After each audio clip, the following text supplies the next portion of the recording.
All right, we got a AGT QK18RKS-C. Tons of letters and numbers. Anyways, mini excavator. It's got the AC unit on the side. First time we've seen one of these. Hydraulic thumb also on there, so that's pretty handy. What else we got? I think that's about it. Other than that, everything's pretty standard, comparable to all the other ones. Got the access door on the back, changing the oil, access the motor. Show you the inside of the cab real quick. There's the control setup. There's the AC situation. Hopefully you can read Chinese. But other than that, we'll fire it up and give it a whirl. Pretty nice rig.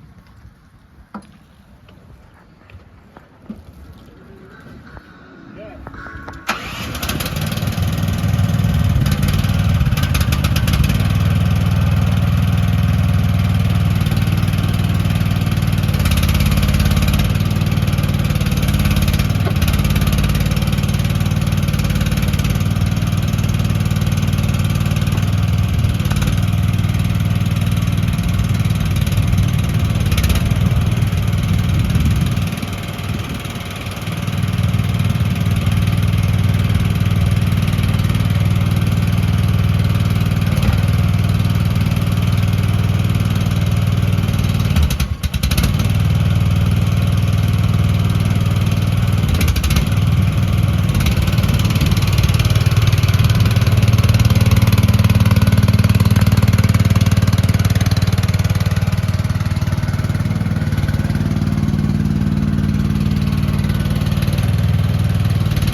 Anyways, you can come check this rig out Friday before the auction.